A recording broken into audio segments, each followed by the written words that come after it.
Stoned on Sports podcast. My name is Matt. Really happy to be here with you today. We are going to wrap up week 9 in the NFL. Before we get into that, I want to say a big thank you to everybody that comes and hangs out with us in the chat, all of our subscribers and everybody that checks out our content. We really appreciate you guys. As always, I'm joined by the Nexus, Kyle and Ramey. Ramey, we've seen what appears to be a decline in quarterback play this season. You look at Josh Allen, Patrick Mahomes, they're up right at the top of the league in interceptions and turnovers. As a matter of fact, Josh Allen leads the NFL in turnovers since 2018.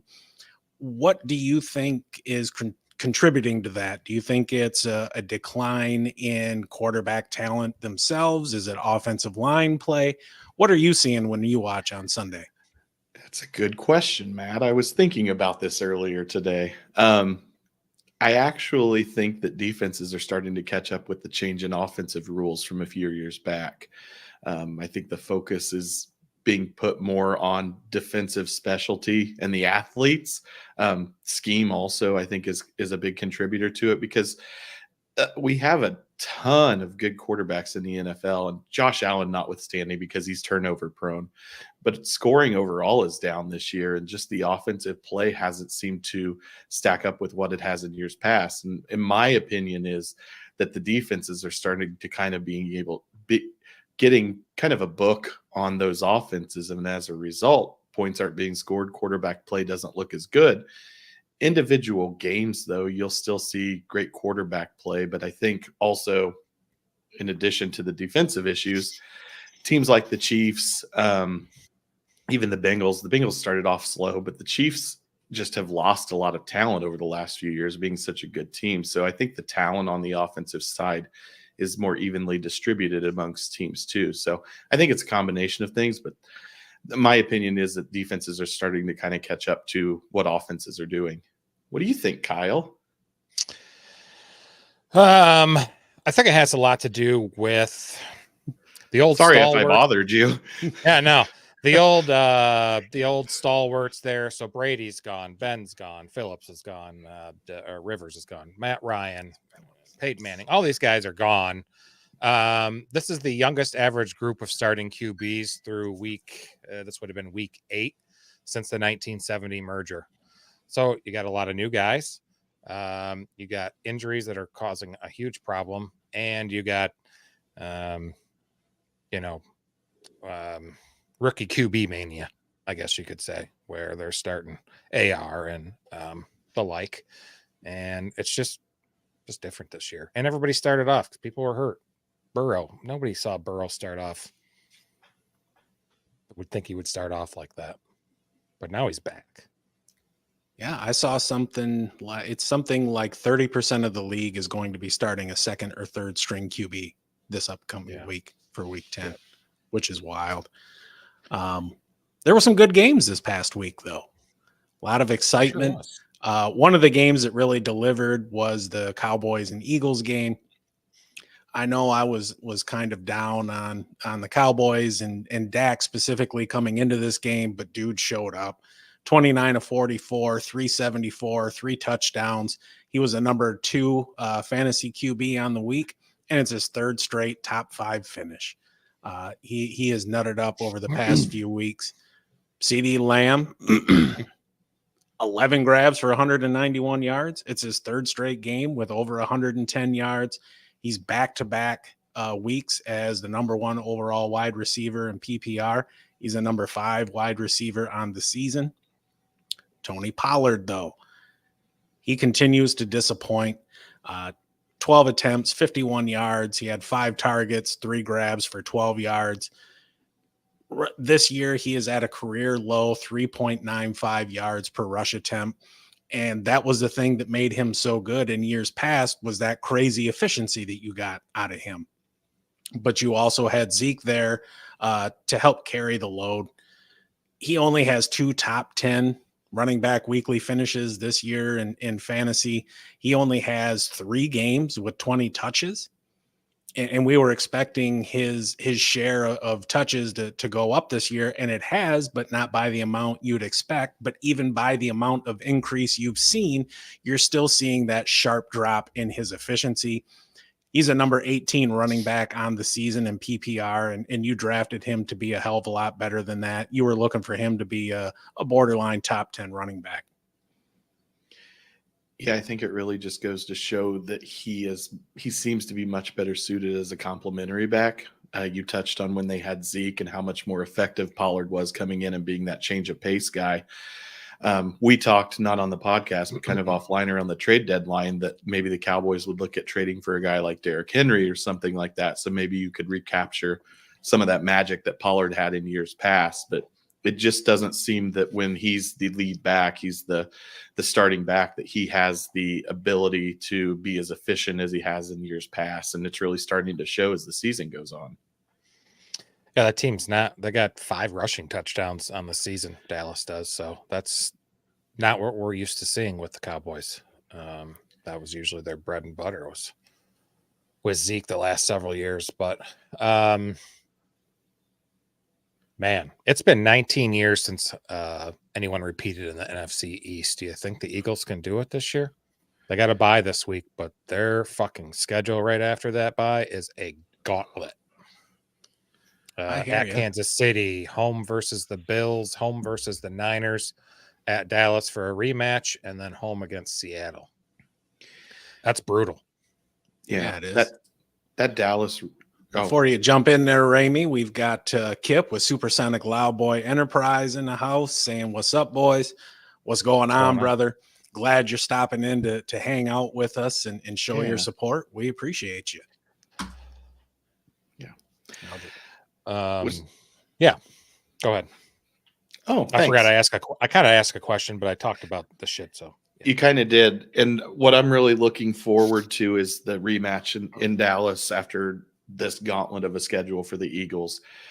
We talked on Thursday about how it wasn't a must win for the Eagles, but it was if they want to repeat as division champions, the Cowboys game was a game they really couldn't afford to lose just because of the games they have coming up. So with who they're playing, granted they have a bye, but then over the next month, who they're playing, they could come in kind of as a wounded dog in that Cowboys game, depending on how they go through this stretch. And they did enough to win.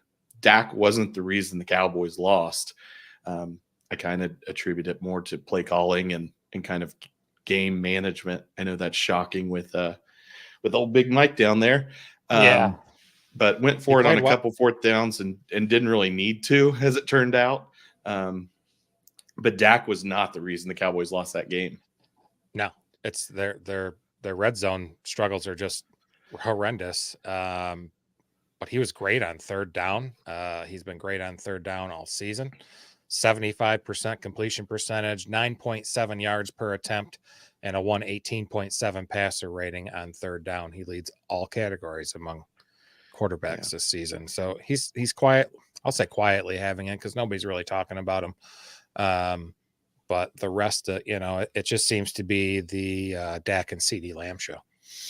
Yeah, you touched on their red zone issues. I wonder how much of that goes back to the fact that Tony Pollard can't put the ball in the end zone on the ground. So teams are just loading up on Dak or playing zone coverage and keeping Dak from being able to find open receivers because they know that they're not going to be able to run it into the end zone. Yeah. And he did it he was, let's see, he faced the third most total pressures on Sunday with 19 total pressures of any kind. Sacked 5 times for 41 yards, and he was 10 QB hits, hit 10 times. Like, he had a great game and was constantly had Eagles in his face. Yeah. Kevin, AKA K Dizzle. What it do, baby? Let's see. What do we got? That's his team name, Olave Garden. Cute. Cute was the wrong word.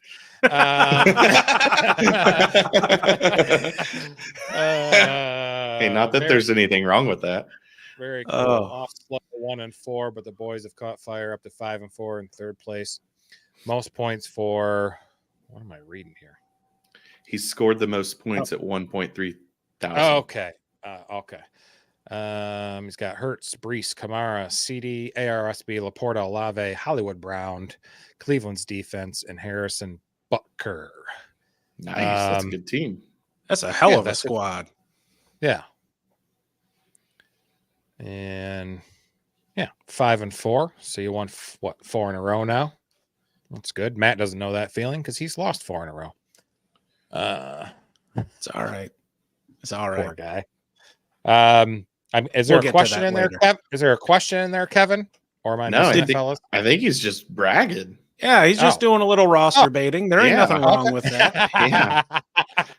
Roster baiting. Haven't heard that one till tonight. Nice. I hate that I can't see Matt because it's all right. You ain't missing much. I got a face for radio. Oh, I'm a that's big, a hell. It is. It's a nice team. It's a nice team. I don't know how you went 1-4 with that team. You must have played some. You must just had some bad matchups, which I can relate. It could happen. He says, "Nah, just flexing the roster." You got 2 Lions, brother. Yeah, you got 2 Lions on there, so I love that. Hell yeah! I don't usually do like a wide receiver tight end from the same team, but I would consider it with those 2. Well, and I would imagine too, Laporta was a late round, just dart throw pick, hoping for a lottery ticket to hit. So, and then when he took the field and started putting balls on chins, you put him in your lineup. Mm-hmm. Hell yeah! So let's get back to the Cowboys Eagles. Jalen Hurts was running a little bit more, but they were scrambles. He's got 2 straight games of 4 or fewer designed rush attempts. He did go 17 of 23 for 207 and 2. He didn't turn the ball over. The team is 8-3 in games when he does not turn the ball over out of 39 starts, which says his ass has turned the ball over in 28 of 39 starts. Yeah. One person who isn't going to be turning the ball over is Dallas Goedert because he broke his damn arm. So if you've got him, you're going to be without him for a minute. Kevin's back. How should I feel rolling out Kyler this week with Hurts on bye? Got that nice stack. I mean, it's a stack. I don't know if it's a nice stack. I'm a little hesitant to let's wait and see what Kyler can do and how he looks before I go rolling him out. I'd probably rather start Levis or somebody you can grab maybe over Kyler. I don't hate starting Kyler this week because the big thing, the upside with him is his rushing ability. Yeah, and it's a college teammate stack. That's nice. So even if he isn't perfectly in sync with his receivers, you know he's going to be able to run around and maybe get you 5 or 6 extra points just with his legs. And if you can get 200 and a touchdown or 2, that's a halfway decent fantasy day. That's damn near 20 points. Will he be able to run around? I mean, them ACLs, just because you're ready to come back doesn't mean you're really 100%. That's what we said about Brees Hall. That's true. He kind of proved everybody wrong. I mean, the history says what we said was right, but some people are, one-offs. Yeah. Yeah, I don't hate running Kyler out there. So, Ramey, break the tie. I could go either way. Awesome. Yeah, sure you could. Push. Sure you could. I push. I see what you did. That's cute, Kyle. I was actually we're gonna talk about waiver wire pickups. I think Kyler's worth a waiver wire pickup. I don't know that he's worth a start this week. Like you said, Kyle, it's kind of a wait and see for me. But at the same time, I don't know that you have room on your roster to hold 3 quarterbacks if you're waiting on Hurts to come back from the bye. You just need a 1 week kind of get you through because Hurts is going to get you points for the rest of the season, notwithstanding an injury. So if you don't have any other options or any better options, sure, Kyler's worth a dice roll. I mean, you do think that they're not going to put him out there if he's at any risk of re-injury. So he's probably going to get 20 or 30 scrambling yards just because he, doesn't really study the play. So he just takes off as soon as he's under pressure. He's 11 months out from that. That was December 12th of last year. Yeah. So it I seems just- like players are averaging like around 9 months from injury to return. So he's taking a couple extra months. let's We not got- forget this is a new offense again for him. It is. And he hasn't, I know he's done a bunch of the mental reps and stuff, but that's not the same as playing in a live game. We Carly got does have a Sway great- in the house. I'm in the house. My bad. I'm stoned. It is the Stoned on Sports podcast, brother. The more the merrier. Yep. Smoking Appreciate if got you. him. Hertz played well too. 24 or 20. No, hold on. That's not my right stat. He played well. He's played well over the last 2 weeks, especially when targeting AJ Brown and Devontae Smith. He's 24 of 25 for 343 and 5 touchdowns and 0 picks in the last 2 weeks when targeting Brown and Smith. Each got a touchdown this past week. No problem, Yeah. Kevin. Always, you are welcome. CD Lamb is him. Guy's been on a tear. I was never a huge CD Lamb fan until this season. Yeah. I didn't think Not one he'd of my be top teams. 5. I thought he'd be more a low end wide receiver one. Yeah. Yeah. All right. What do we got? Next game. Move on to my Colts going down to Carolina, and my reverse jinx absolutely worked. They went down and won 27-13. Gardner Minshew was only 17 of 26 for 127 yards, but he really didn't have to do that much. The offense didn't have to do much because Kenny Moore had 2 pick sixes against Bryce Young. Bryce Young was 24-39, 173, had a touchdown, but he had 3 picks. I really thought that Bryce Young would be able to show more against this Colts defense, specifically the secondary, and he came out and really didn't do much of anything. Got off to a bad start, and it just kept getting worse as the game went on. So good win for the Colts. Taylor was okay. He had 18 carries for 47 yards, so he did have the volume, but not really the efficiency at 2.6 yards per carry. He did have a receiving touchdown, though.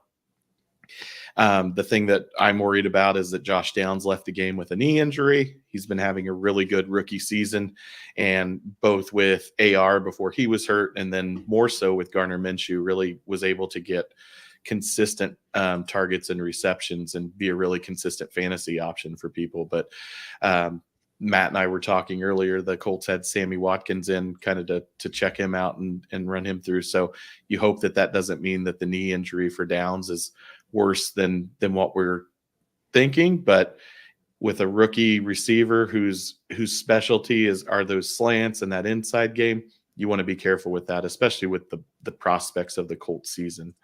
They're 4-5, so they are technically in the hunt. Are they a legitimate playoff threat? No. But their schedule is super soft, so they're probably going to stay right around 500 the rest of the way. They go to Germany this weekend and play the Patriots, so another opportunity to get to 500 before the bye. Overall, it was they just went down and did what they needed to do. The defense really carried the day, so the offense wasn't asked to do much, but good win by the Colts. Yeah, you Something mentioned that- that oh. you mentioned that the Colts didn't have to do much on offense. It's because they fucking didn't do shit on offense. They were 4 of 13 on third down, 3.5 yards per play. They only had 198 total yards. Taylor and Moss and the rushing guys, or whoever else had a rush, they only averaged 2.6 yards per carry. What I was impressed with was the defense got to Bryce Young with very little blitz rate. They were the 31st lowest blitz rate. The Colts were at 19% with 71 snaps, and they harassed the shit out of him. Yeah. Defense Somebody picked it up. We talked, what was it, Thursday, how the Colts have been giving up 37 or more points the last 3 games, and we're giving up over 26 for the season. So it was nice to see them step up. Granted, against a Panthers offense that isn't going to keep anybody up at night, but they did what they needed to do. And if they hadn't done that, I talked how it was probably going to be a pretty low scoring, close game. And if it hadn't been for the 2 pick sixes, it's 13 all. So I like Same thing me and Matt said. I'm like, they only fucking won because of Kenny fucking Moore and 2 pick sixes. Yeah. Otherwise, that shit Hey. was going to overtime. Yeah, that defense has cost him over the last few weeks. So it's nice to see them pick him up a little bit. Yep. We got Kevin back. Going against Dallas D this week, expecting at least 25 points from them. Giants going to be rolling out a practice squad. You got that right. That team has been just ravaged by injuries. Daniel Jones is going to be out, which isn't a huge loss given the way he's performed this year. That team has actually looked better with Tyrod Taylor at quarterback. And then he got hurt. Then he went on IR. Yeah. I mean, we all remember week 1 where they just spanked them 40-0, and it was ugly. Daniel Jones got sacked 7 times. It was ugly. Yeah. Captain Spock, how in top 3 defensive special teams. You're asking a question like to stream for this week, what we want, what we're thinking. Yeah. Let's go with it. Way. I think the Falcons are decent going up against Kyler in his first game back. Their defense isn't amazing, but you want to try and take advantage of a rusty Kyler Murray. You may get a pick or two and maybe a couple sacks. That running back or the backfield hasn't looked all that great either. The Browns absolutely destroyed them. I also kind of like I don't even hate the Bears versus Carolina this week. It's weird saying that, but yeah. Josh Dobbs had a nice game coming in, kind of without any preparation, but the Vikings are just banged up, and I don't see him repeating that this weekend. And New Orleans might be a decent pickup. The chances of New Orleans being available to stream is very unlikely. They're not going to be there. Somebody's going to have them. The Colts might not be a bad option either, going up against the Patriots in Germany. The Patriots offense has not looked amazing. They looked better last week, but still couldn't get the win against a Washington team that can't stop anybody on the ground. The Colts gave up 130 yards rushing last week, but I also think the Chuba Hubbard, at least this season, is the equal to, maybe a little bit better than Ramondre Stevenson, though in fewer opportunities. But I'll throw you another one. If you absolutely had to, I wouldn't hate taking the Patriots against the Colts in Germany. Josh Downs is out. It's just the games over in Europe just seem to typically be lower scoring. So it's that weird time difference, travel issue. If you absolutely had to, I wouldn't hate picking up New England. Awesome. Everybody's full of, pork schnitzel over there, and they just don't play so good the next day. Appreciate you stopping by, Captain Spock. If you haven't already, please throw us a like and subscribe. We are here every Tuesday and Thursday evening at 7 p.m. Eastern, and every Sunday morning at 11:30 a.m. for Tinker Time to help you out with your last-minute lineup decisions. You are welcome, Captain. Thank you. Yeah, we love appreciate having you guys. Yeah, we love having you guys pop in. Even if it's only for a few minutes, pop in and visit, ask some questions. Love for you to hang around the whole time, but people are busy. People are busy. All right, let's transition to another one. Are we good? Oh, yeah, those teams suck. Yeah. Okay, up next, we have the Buccaneers and Texans. Wow. What a fucking exciting game that was. Texans won 39-37 on a last-minute touchdown from Stroud to Tank Dell. Stroud finishes QB1 last week. Dalton Schultz, I believe, was tight end 1 last week. He had a hell of a game. Stroud is not he can win the offensive rookie of the year, but he's looking like an MVP candidate for years to come. He played amazing the other day. He became the 6th player, not a rookie, but all players in NFL history to throw for 455 and no interceptions, joining Peyton Manning, Goff, Big Ben, McNabb, and Y.A. Tittle. That's one thing to keep in mind with him, though. He threw for 470 last week, The 3 games prior to that were 140 yards, 199, and 249. So remember, he still is a rookie. You're going to have your ups and downs. The great thing about him is up to this point, he just doesn't turn the ball over. And from a fantasy perspective, he's already had his bye. Plug him in, let him go. If you're willing to ride the wave and see how things go, have at it. He's the QB8 on the season. So it's not like there's anyone better sitting on waivers that you can, replace him with. Roll with it. See what the hell happens. He's throwing so well on throws of 20 plus air yards on Sunday. He was 6 for 8 of 199 with 3 touchdowns on the season. He is 21.5% with completion percentage over expected, first in the NFL. I'm just very impressed with him. I got him in a couple leagues. And his receiver, Nico Collins, is awesome too. Leads the NFL when he's the isolated receiver, he leads the league in yards, touchdowns, and receiving EPA with Stroud. They're just having a fine season. I can't wait to keep watching them play. Bronson. Yep. Trade Purdy and Tank Dell for Mark Andrews. I mean, first thing is yes. Most definitely yes. That's that's the second best tight end in the league, right? Behind Kelsey. I think so. He's in the argument that Kelsey is number 1, and then there's 2 or 3 guys kind of in the mix for the second best. Hawkinson, Mandrews, and Laporta. Tank Dell, he's had a damn good rookie season. I think he's the number 32 wide receiver in PPR, but he is so boomer bust. He's either going to give you 20 points or he's going to give you 6.3. Give me the elite talent at a position of scarcity all day long. Purdy, I'm not real big on. So yeah, I would make that move. Raimi? I'll make it unanimous. I would do that trade too.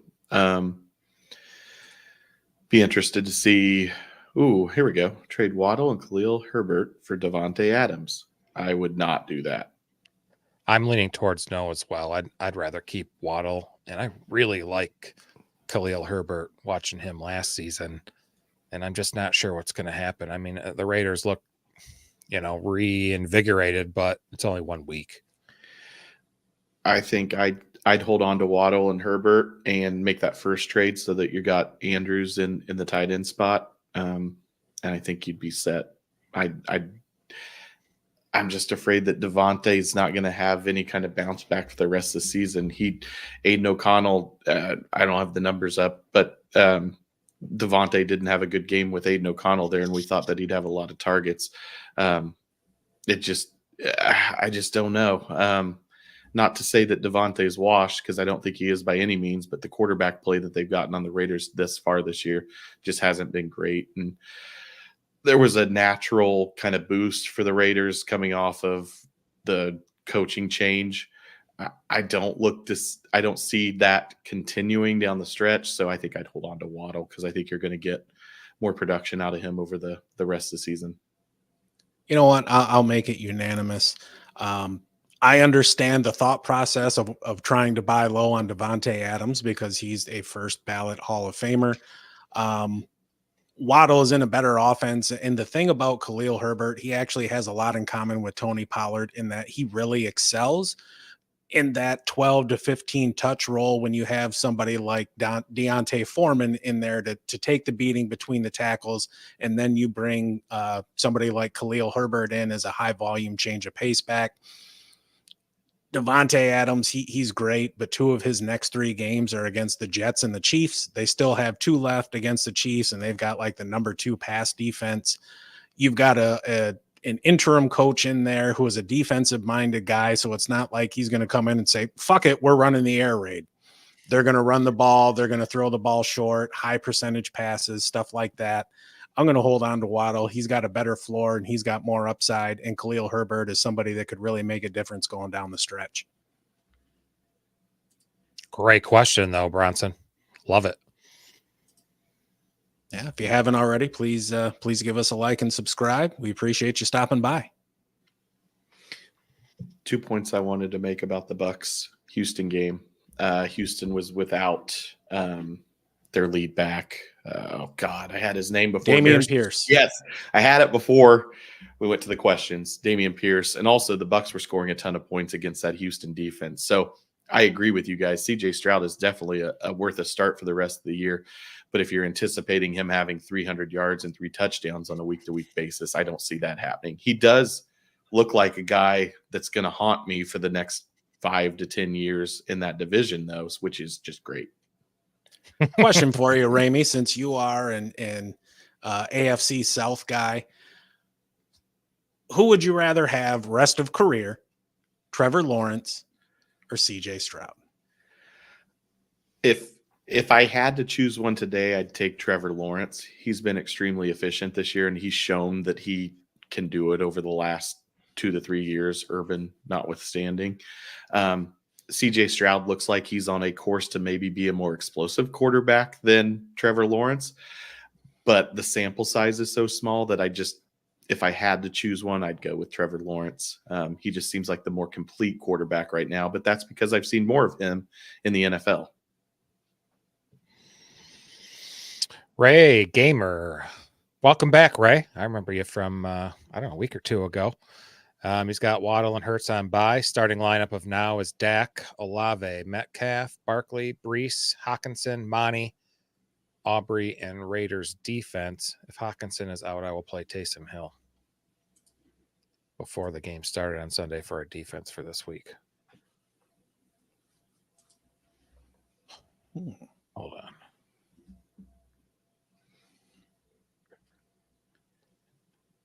Okay. All right. That's not a bad lineup. It's not horrible. Not at all. One thing I would consider, and maybe just float this out there in your league, I would look to unload Saquon Barkley. That offense is going to be an absolute dumpster fire. They've got games against the Cowboys, the Eagles, the Saints, the Patriots. Actually, it's 2 against Philly yet coming up. I think his week-to-week ceiling is going to be severely limited. I mean, they may end up starting Matt fucking Barkley there. Like, that's Barkley how bad things are. Barkley and Barkley, eh? Right. So that or Danny DeVito. I've got a question for you guys based on this lineup. You said offloading Barkley. Would you pair him with either Dak or Jalen Hurts to try to get back a top 10-ish running back, or maybe even a receiver? Yeah, oh God, I would almost roll with Brees and Monty the rest of the way. Yeah, Monty, there's a little bit of concern just with his health, given that he's missed some games this season, and they're just going to ride him into the ground this year. I wouldn't be opposed to it. I'd rather hold on to Jalen Hurts just because he scores so many rushing touchdowns. If I'm going to package Barkley with somebody, it's going to be Dak. Okay. But with a deal like that, you have to have a very specific team in mind who is looking to upgrade at quarterback and has the running back or high-end receiver to send back, because Olave has kind of been of a disappointment this year, and so has DK. I would move Barkley and try and upgrade at receiver. Yep. Nice. He followed up with if Hawkins is out. If Hawkins, geez, I cannot fucking talk this week. It's my week not to be able to talk. If Hawk is out, I'll play Taysom Hill. He made a mistake by dropping him before the game started for a defense. Oof. I hope I can get him back. If you got number one waiver priority, or is it a fab league? Throw some money, man. I have him in 2 leagues and it's working out, and I'm going to ride the Taysom Hill train, and I just hope it doesn't end. Good luck getting it back, though. That's going to be tough, especially with Goddard getting hurt and some top teams that are on bye this week. After this week, it looks like he's rolling with the Browns D and Lions D in nearly every game. Rest of season schedules look great. I like that. Hell yeah. Those are 2 good defenses. Of the 2, I'm going with the Browns unless they just have an absolutely atrocious matchup.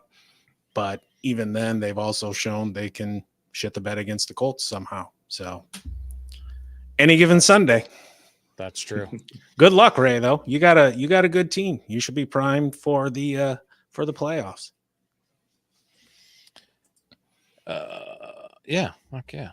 Ramey, did you have a couple more? You were talking. I know you said one of your points for Bucks Texans. I don't know if you said your second. Just the fact that the Bucks were scoring a ton of points, so it kind of forced Stroud to continue to pass with Damian Pierce. There it is.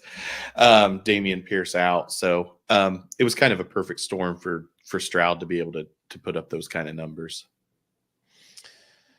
Yeah, Devin Singletary didn't do squat in Damian Pierce's absence.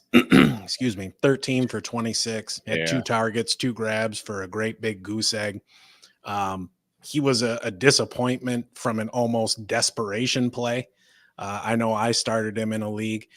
What's really interesting, though, is that Bobby Slowick came over from San Francisco with D'Amico Ryans, and this team is not running the way you would expect. They've got some good talent on the offensive line. I think Damian Pierce is a talented running back, but you're just not seeing that translate. They're averaging 3.2 yards a carry. They've only got 3 rushing touchdowns, which is 4th lowest in the league, and they have no runs over 20 yards, which is just that's just ridiculous. They also don't have CMC, which greatly helps San Francisco's rushing attack. We've seen what's happened when McCaffrey's not in there and either Elijah Mitchell or others are in there. It's a huge drop off. I mean, he's RB1, so obviously Captain Obvious here, but it has to do with the horses you've got too. So I think that kind of attributes to part of that lack of the rushing attack. But you're right, Damian Pierce isn't a terrible running back, but he's not CMC, but nobody is. So I'll stop talking now. Ray traded James Cook for Breece Hall in Week 9 because he lost Chubb. Oh, Matt could be your buddy. That pain. I know that pain. Of course, I wish I could have replaced him with fast Willie Beeman, but it wasn't an option. Willie Beeman, great quarterback. He also traded away Higgins with Cook for Hall. But now Higgins looking good. Yeah. I probably would have advised not to do that, but I feel you were probably feeling that Burrow was just going to have a bad year, and here he is a few weeks later playing ball. When he said Cook for Hall, I thought it was straight up, and I thought that would have been a great trade based on how James Cook has looked over the last couple of weeks. Yeah. I mean, I could see the thought process in making that trade, but also at the same time, hindsight is undefeated. So it sure is. Hey guys, I have Goddard. Who should I add? Njoku or Cade Otton? I'm going to go with Njoku. He's a little available. I think Njoku is a little bit higher in the pecking order for targets there in Cleveland than Cade Otton is. Cade Otton had, what the hell was it?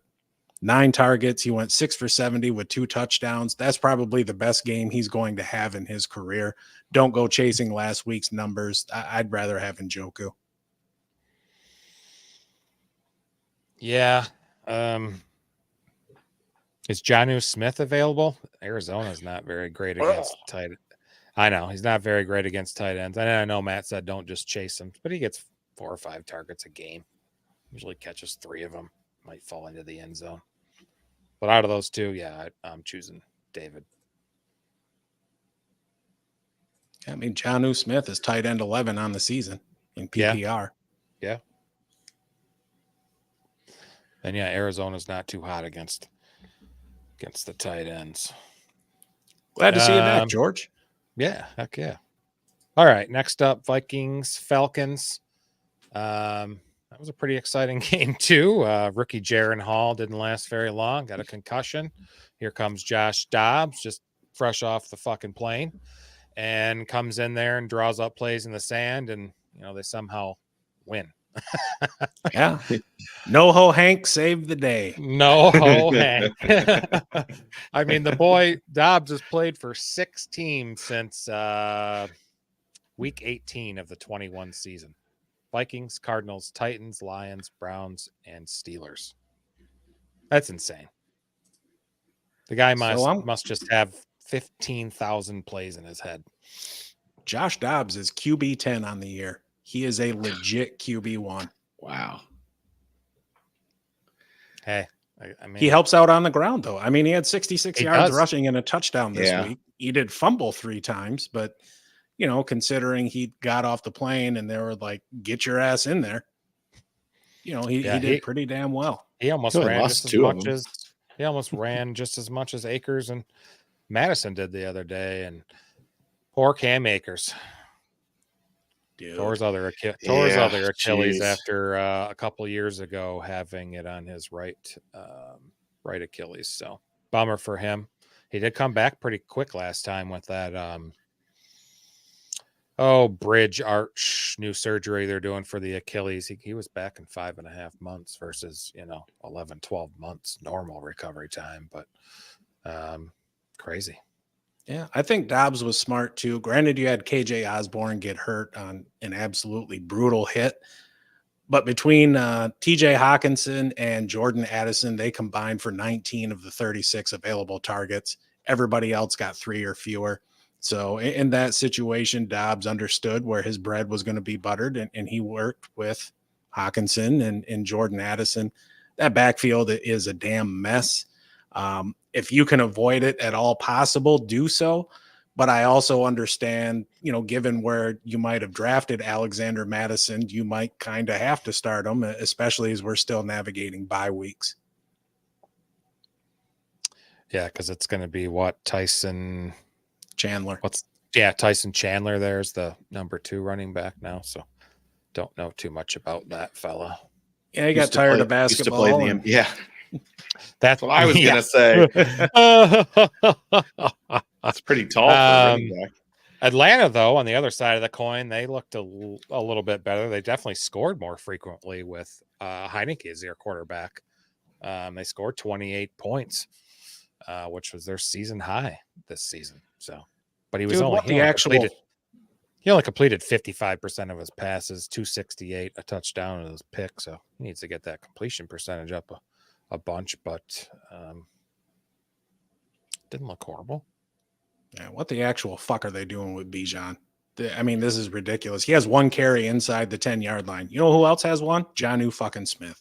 Yeah, I don't. He has 1 game with 20 touches.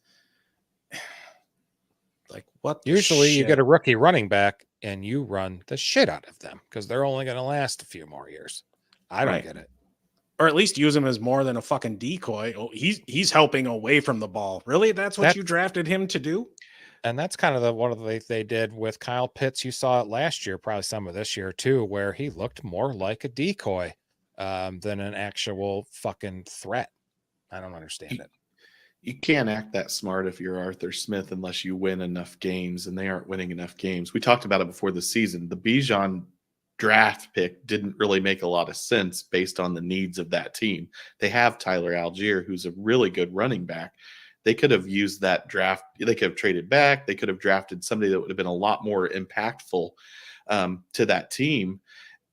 But your guys are absolutely right. If you're going to draft them, you got to use them. You can't just keep drafting these talented offensive players and then saying, okay, well, they're going to occupy most of the defense. So I'm going to zig, and when you think I'm going to zag, but you're really just kind of running in place and not really doing anything. So of course they score 28 points and they give up 31 to the guy off the plane.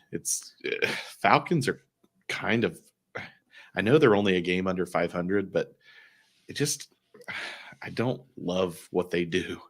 No, I don't understand how somebody gets out of bed and says to themselves, you know what? I'm entrusted with running an NFL franchise, the on the field product, and I'm going to run my offense through Jonnu Smith. That is our path to victory. Yeah. I don't get, there's talent there. Drake London and Pitts and Bijan and Tyler Algier. And I just don't get it. Cordero Patterson to a lesser extent, but like Yeah. there's opportunities to be creative with that offense. And I know the quarterback play isn't what you would hope, but you need, in this day and age with the NFL, you need to be able to utilize that talent and score more points on a consistent basis. Drake And they're London like- should be a perennial Pro Bowler with competent quarterback play. Yeah. See, if Drake London was on the Chiefs, he'd be the wide receiver one. Oh, hell yeah, he would. More than he's the wide receiver one in Atlanta. You know, you get what I'm saying. But tough. Who's Atlanta got this week? I'm just Arizona, curious. Yeah, that's right. don't they? Yes. Yeah. Did Drake London even have a target? Did he play? No, he was No. hurt. Hurt. Hurt his groin. Mm. Yep, he was out.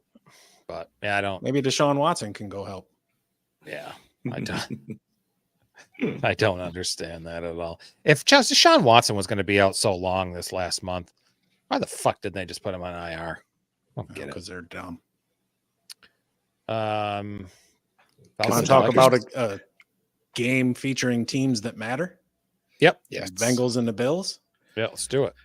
Go with it. All right. Jose Burrow, he looked excellent again, 31 of 44, 348 yards, 2 touchdowns. Over his last 4 games, he's averaging 283 yards with 10 touchdowns and 2 picks. He's still the QB 18 on the season, but he's the QB 6 over the past 5 weeks. So he's really starting to hit his stride. This was a T. Higgins game. He had 9 targets, 8 grabs for 110 yards. He's got back-to-back games over 11 PPR points. He's a wide receiver 16 in that period, which is more what you had in mind when you drafted him as opposed to the return that you've been getting over the bulk of the season. Chase had a pedestrian day, 4 for 41, 8 targets. He hurt his back on a leaping catch attempt at the end of the game, and that dude landed hard. When you bounce on a football field that you're hitting that with a degree of impact that is going to cause some pain. And I think even Chris Collinsworth mentioned that, his back's going to hurt tomorrow when he gets out of bed. Yeah. Mixon, solid again, 37 yards rushing, had a touchdown, 5 grabs for 31. He's got 5 games over 10 points this season. He's the RB19, RB6 over the past couple of weeks. So this offense is really clicking now. It's coming back. It is. And the tight ends got involved too. They had no touchdowns to tight ends this season, and they had 2 on Sunday Night Football. So they're doing some good things. On the flip side, Dalton Kincaid, tight end for Buffalo, 10 for 81 on 11 targets. Looked good. Looked damn good. He's starting to solidify that position. I Dawson Knox, who? Yeah, he's a tight end 5 over the past 2 weeks. Yep. Yeah. They tried to establish the run there, but it was just Buffalo gives up way too early. James Cook's not looking so well. I really, really liked him this year. He averaged 3.3 on 6 whole carries. They just gave up, said, fuck it. We ain't running the ball. Yeah. Well, Josh Allen ran the ball 8 times for 44 yards. Yeah. That too often in the past has been their running game, and Josh Allen did more Josh Allen things with a pick, a really critical pick when they were still in the game. And the Bengals kind of ran away and hid in this game. I know that Burrow threw the ball a lot, but they got up early and just kind of staved off a comeback from Buffalo at the end, but it was too little too late. And Bengals are kind of trending in the right direction. And if the season ended today, the Buffalo Bills would not be in the playoffs. Yeah. A couple of 5-1 teams. Everybody's going from the AFC North. So yeah. Which is insane. Fucking division. That is insane. That'll kind of work itself out though Chase, in the coming weeks. Yeah. If Chase misses some time, be T. Higgins. Yeah, Fire up your Tyler Boyds. Yep, I got him already in a starting lineup this week as well. I'm throwing him in there. I think one of the big problems with the Bills offense, though, is they really do not have a consistent, dependable number 2 option behind Stephon Diggs. Maybe Dalton Kincaid can provide that, but Gabe Davis is just such a boomer bust guy, as shown this week. Yeah, he's been coming on. That's what it'd be. Yeah, Khalil Shakir's been good. 4 grabs for 57 yards. Yeah, I grabbed him last week, started him, got me 8 points, and I was okay with that. And I might roll with him again this week. I'm not certain yet. Depends on how waivers go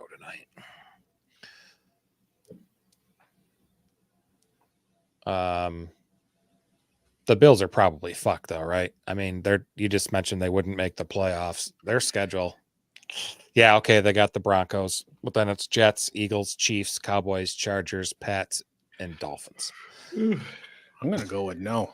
Yeah, I don't see it happening, especially if those AFC North teams keep going as they do. I mean, eventually they'll all play each other again and beat up on each other, and there'll be some losses. But that January 7th game in Miami could have a lot of implications on who makes the playoffs and who wins the division. Yeah. Mm-hmm. Yep. Very well could. Excellent. I mean, it's well within the range of outcomes that the Bills finish this season under 500. I wouldn't be shocked given where they are and who they have yet to play if they finished 8-9.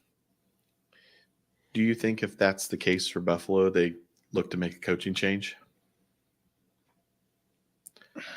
I don't think so. Not after one down year, because they have had some success there. They've made a couple halfway decent playoff runs. You know, they've made the playoffs, won a game. They made an AFC championship game here a couple of years ago. And even in the games that they're losing, it's not like they're not competitive. They get any given Sunday at times, and they get Josh Allen at times. The modern day Brett Favre. Yeah. Yep. Man,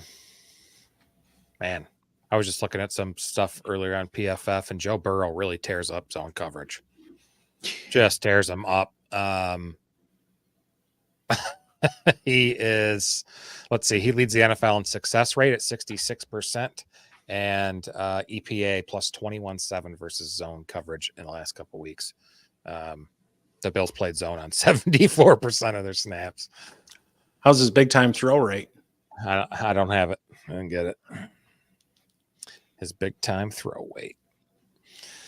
Any more Bills Bengals?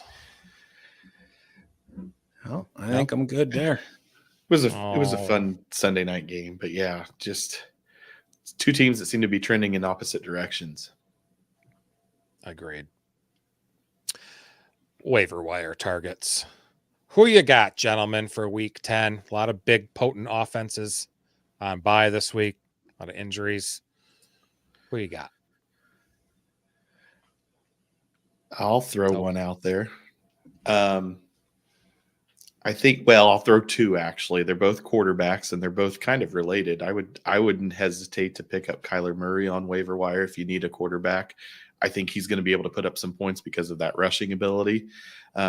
Also, Josh Dobbs looked really good with absolutely no preparation, and you know that Vikings offense has weapons. So in addition to his running ability, I think over the course of the rest of the season, if you need somebody at the quarterback position, those are two that you could plug in depending on the matchup.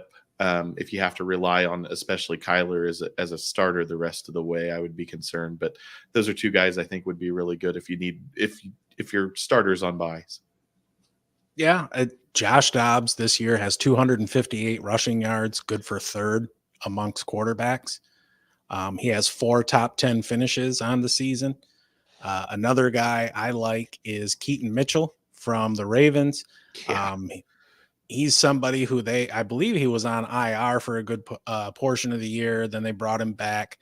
I think we all understand at this point what Gus Edwards' role is in that backfield, but Justice Hill hasn't really been super impressive. And I think there's an opportunity there for Mitchell to steal a good portion of Justice Hill's workload if he continues to perform the way he did last week.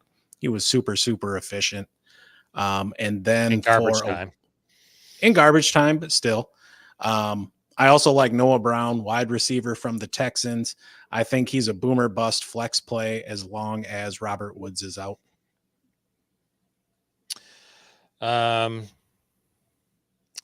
Jesus, it sucks. Did we take all yours? No, not really. I'm going to throw Taysom Hill out there. He's probably available on some. He was available in my brother's league, which I don't understand. But, dude, he's starting to show some long-term value, I think. I thought when Juwan Johnson came back and Jimmy Graham and stuff like that, that maybe Taysom Hill would get used a lot less, seeing less targets. That's not the case. He's still ramped up. He's just huge on the goal line. He did awesome for me. They kept him as as Hill as a receiver, and Graham was a healthy scratch on Sunday. So they like him better. Plenty of upside based on his usage. I'm curious what changed there, because for the first 6 weeks of the season, he wasn't doing shit. No. He had 22 points total through week 6. And then he had way less touches, though. They just weren't, his usage was way lower. Sure. I understand that. My curiosity is what changed for them to change his usage. I think it had a lot to do with Graham out, Juwan Johnson out, running back that played for Detroit last year. Jamal Williams was out. He's back. I just think adapt or die, man. You got this guy here who's 30-some years old and can do all this shit. It's amazing. I'll throw one out for you guys. Oh, go ahead, Kyle. I was kind of throwing one out that's not going to be for this week, but maybe you're thinking for when Pat Freiermuth comes off IR. I'm hoping in 2 weeks. Very favorable schedule going forward. They have the 5th easiest schedule the Steelers do for tight ends going forward. All the other teams there and the like the 1 through 4 easiest schedule all use multiple players in that position. And two like during the fantasy playoffs, Pittsburgh would play Cincinnati and Indianapolis. That's 2 of the top 6 teams at allowing fantasy points to tight ends this season. So again, I'm always thinking for this week, but I'm always looking ahead to next week or even the next week after that. You heard it here first, folks. Invest in the Steelers offense. Yeah. I was just going to say, I'm usually he loves Matt Canada's offense. I do fucking hate that offense. But he was playing decent before he went down.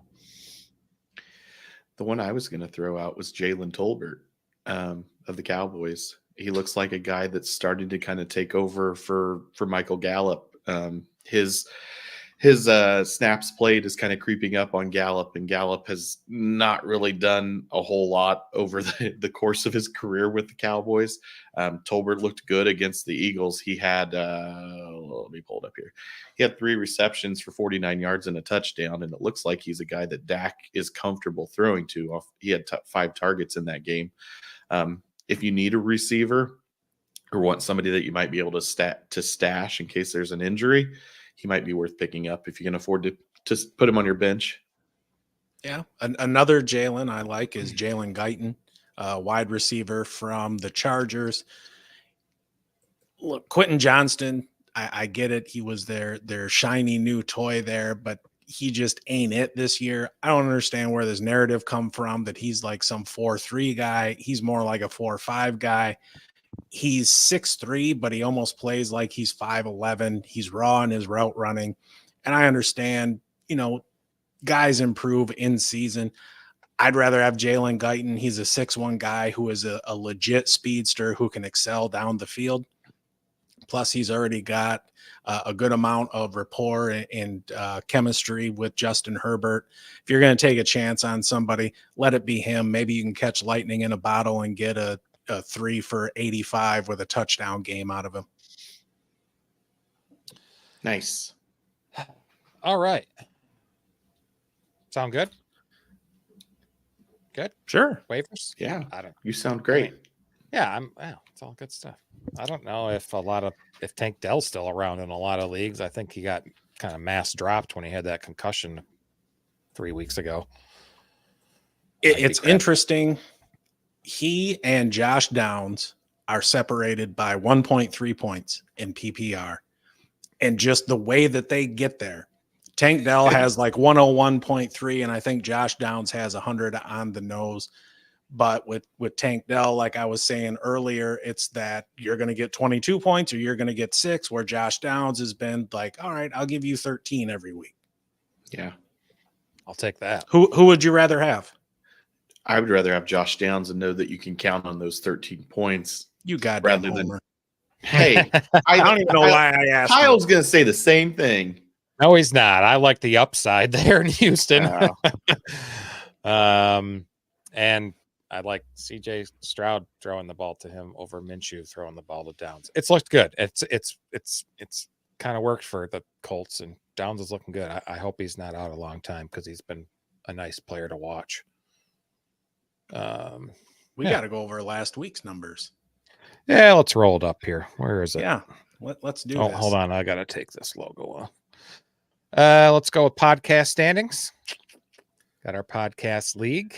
My 5-game win streak was snapped. I lost this week, but still firmly in second, still firmly with a bye, which I love.